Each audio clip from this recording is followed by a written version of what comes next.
Alright, what's going on everybody? Welcome back to another video here on the channel, and today, man, it's a little bit of a sad video, honestly, and I didn't know that I was gonna, I didn't think anyone really expected to be kinda down in the dumps maybe when we finally heard the news. It's been kinda coming for a while now. E3 has truthfully been on its last leg for at least a few years now, but today we finally got the announcement that I feel like a lot of us were waiting for all this time, and I'm not gonna lie, man, now that the announcement is here and it's finally real, it feels so surreal because E3 has been such a massive, like, monumental moment in the gaming industry every year for pretty much my entire life, if not even longer than that. E3 is definitely older than me, but, like, I remember growing up and seeing the trailers and the clips play, and then once I started using, like, YouTube and whatnot, just seeing trailers for all these new games coming out that people would rip from E3 and whatnot and upload in fucking 144p quality. Those were the days, man, but unfortunately E3 is officially done. They made the announcement today that after over 20 years of doing E3 conventions, that it is pretty much over with now. And like I said, man, this is news that we all expected to hear, I feel like. I mean, if you've even really paid attention to E3 in the last couple years, it's impossible to say that it's even remotely close to what it used to be. And there's a lot of different reasons for that we'll go into in this video, but first I kind of want to open everything up and just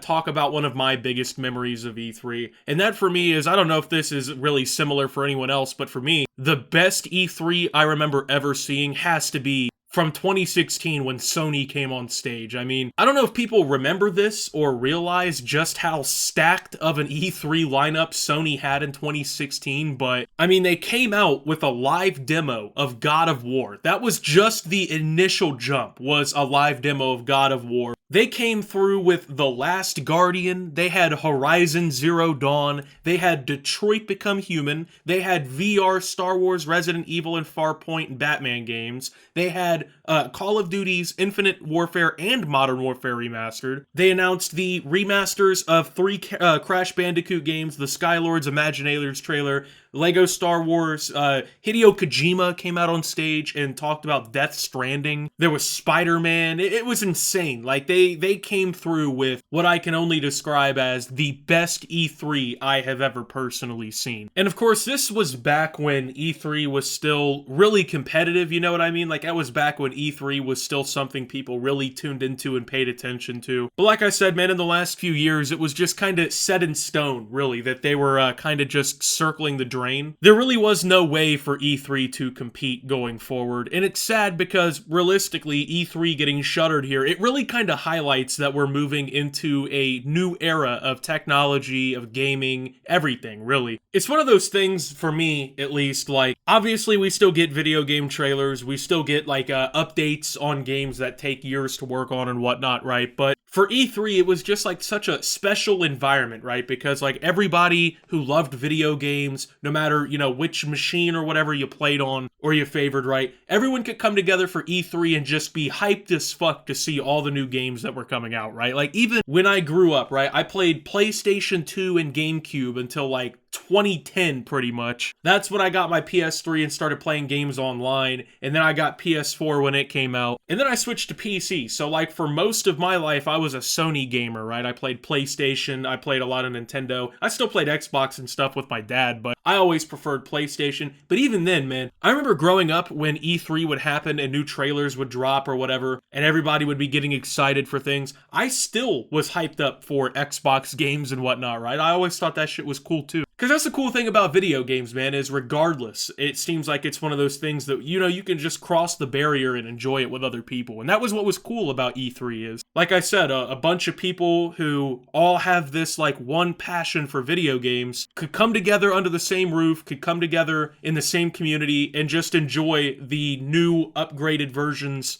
of whatever video game companies were coming up with, right? And we've seen so much historical games come through E3, right? I mean, just think back over the last like 20, 25 years at just all of the legendary titles we've gotten from all these different developers. A very good portion of them we started to really pay attention to and see because of E3. So E3 really just did crazy amounts of legwork for the gaming community, but obviously, you know, with the times changing and with the modernization of the world, it seems like I mean, let's be realistic. E3 was just kind of in a position where it was destined to become outdated. So even in the later years, like when they were live streaming E3 and whatnot, and you could watch it from home and everything through like the internet, it just wasn't enough because, I mean, realistically, E3 foundationally is just kind of like almost like an old head thing, right? And I hate saying that because I'm still in my 20s, but realistically, it's kind of an old head thing to the new generation because, like, for them, many of them have grown up watching the new game trailers and whatnot just come out on YouTube. Like, new kids today, man, they don't remember back in the day when if you wanted to see a video game trailer, you had to go and see it on the TV at GameStop,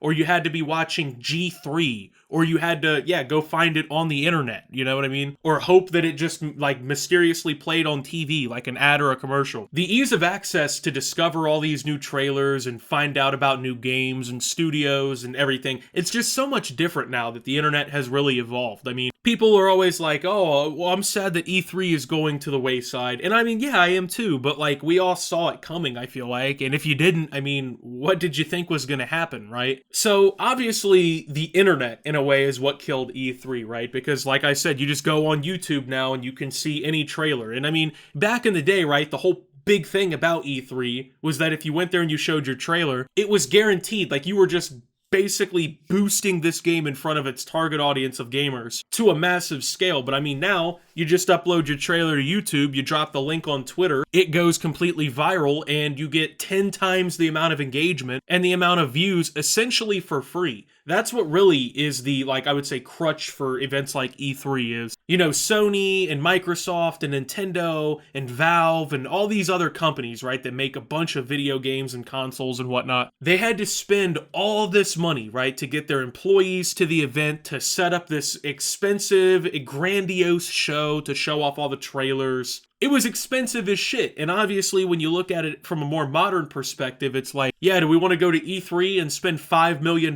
for a setup, or do we want to just upload the trailer for free, or do we want to just have our own event? Because that's something we've been seeing a lot too, kind of pop up more recently. Like Nintendo, they do like their Nintendo Directs, which is like an hour-long show or whatever. Depends on whatever they're showing off, but like they'll basically come through and they'll like live stream their own show where they show off all their own shit, right? And Sony and Microsoft, they don't partake. But it's the same thing with them. Like, if they ever want to do, like, a massive Sony showcase or an Xbox showcase or whatever, they can just do that for themselves. Like, in modern times, there's not really a reason for all these companies to just all go to the same place and try and beat each other in marketing when they have social media departments that can do that job for them from the comfort of their own HQ or whatever. And then, you know, it saves so much money for these companies. They even realistically probably get more exposure and do better off because of it. And then, you know, the gaming community, the people who want to see these trailers, they're also happy because now they don't have to wait for like one time of the year for all the trailers to drop. They can just watch them whenever they come out for free online. And it was something that, as an idea, it's so awesome. It's entertaining. It probably would be a lot of fun to go to, but just with the convenience and the cost saving that all these other avenues provide,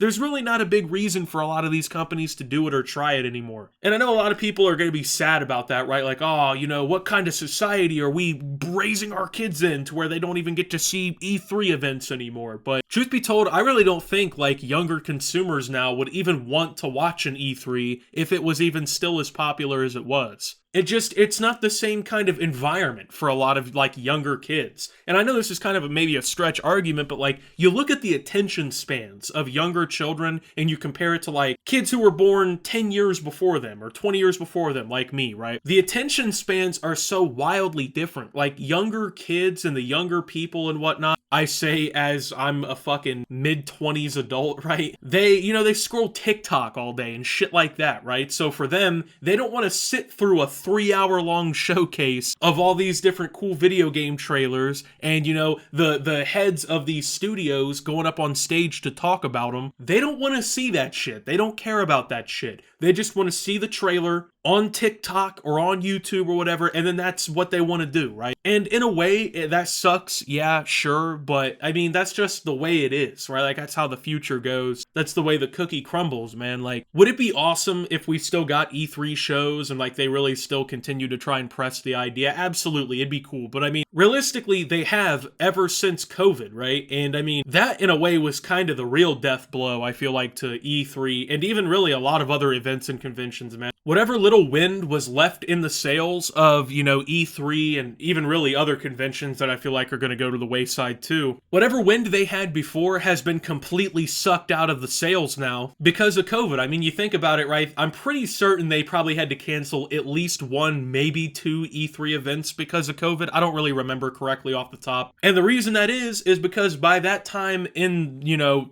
I guess history or whatever, I was already kind of, you know, not watching E3 as much as I used to, right? Because once again, the world was already evolving before that. They were still dropping trailers and whatnot on YouTube. You could still see all this shit without watching the stream or watching E3. So of course, when you're dealing with a global pandemic that shuts the fucking entire planet down, it seems like, for like a year and a half, right? It's kind of hard to, after something like that happens, then try to be like, hey guys, I know that millions of people just died last year from an infectious disease, but what if we all got in the same building together and we watched video game trailers? Yeah, it doesn't really work, you know what I mean? That wasn't gonna be a concept that really, I feel like, got people through the door. So, sure, it's sad, it's depressing and whatnot, but I mean, it's definitely something I saw coming. The writing has been on the wall for so long, and even though E3 is gone now, and we're not gonna see any more of these, we still have all the cool memories, right? All those early 2000s E3s with incredible games and whatnot being displayed. Like I said, that 2016 Sony showcase was just fucking phenomenal, dude. And, you know, we still get to see all those cool moments and whatnot, so it is what it is. But definitely a sad day for the gaming industry, as E3 has done so much positive work for the entire industry. I mean, you gotta think of how many games would just probably have went under the radar if it wasn't for E3, I feel like. But anyway, with that being said, thank you guys for watching. If you did enjoy, make sure to leave a like, subscribe if you're brand new around here on the channel, follow me over on Twitter and Twitch at @SubToOptimus. Make sure to check out Shoptimus down below. Thank you to my Watch Optimus subscribers. Your support helps the channel tremendously. And until my next video, guys, this is Optimus, saying rest in peace to E3, and signing out. And that's a wrap on this video, but a big shout out to my Optimus Nation supporters. You guys are the real MVPs here. Your support with just $10 a month unlocks a treasure trove of exclusive videos, constantly updated, archived live stream VODs, and early access to all new uploads. Thanks for watching, and see you soon.